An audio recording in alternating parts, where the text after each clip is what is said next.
Hi, how you doing? Just a little writing story, I guess, or a kind of a writing reflection. It occurred to me the other day. Somebody broke into my truck and they stole my laptop.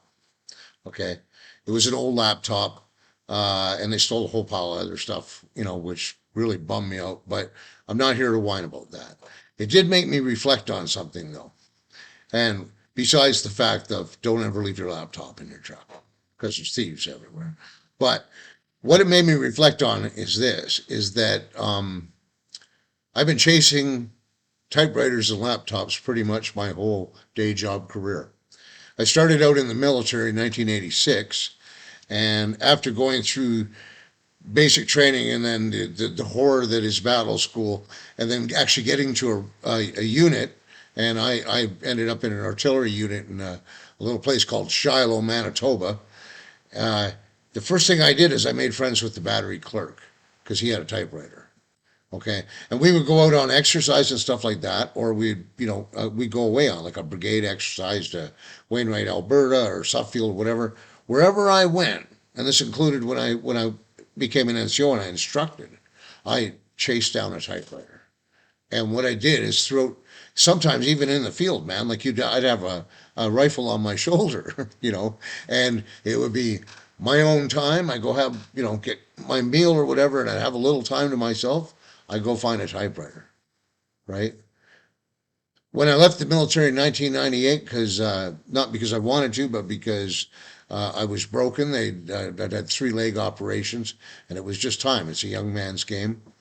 I had to reinvent myself somewhat, and I ended up becoming a truck driver, as many know. And that's kind of, the segue into this story is that my truck got broken into. And that's a reality of being, uh, you know, I guess you say a writer with a day job, which most writers are. Yeah, I mean, there's lots of Stephen Kings out there. There are people that have full time jobs, but there are a lot of people out there, very talented people, and I include myself among them, that have to have a day job in order to survive. That's life in the arts. Okay, so when I became a trucker, laptops were a big deal then. All of a sudden, they were still very expensive, and I bought my first one. I think I bought an old police laptop. It was like made out of steel. It was, I mean, if this laptop, I think I paid $500 for it used, but I took that on the road with me, and every time that the truck stopped, boom, laptop went up onto the steering wheel, writing, writing, writing, writing.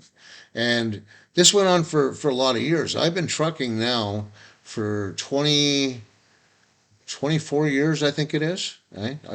I got my license in 99. So, yeah, 24 years. And I've gone everywhere. I've been all over the place, all over the United States and all over Canada and the North, of course. But the mainstay was that laptop. Okay. And that's how I wrote my first three novels. Right. And I always carry it with me because that's where a story might pop into my head. If I get hung up somewhere, and I've been broke down in the bush for 3 days, okay, with no help coming for a while, and just kind of living out there in a truck. I had one where the transmission went out of the truck, and I was stuck for 3 days in the Saskatchewan bush up north. And what did I do? I worked on my book called Acadia Event, right? So I guess the moral of the story is that you have to partition your time. And I always found time to write. I wish I had a lot more time. That's up to you guys to buy books, okay? But I thought you might find that an interesting story. So, anyways, thank you for listening. Take care and love the one you're with. Bye now.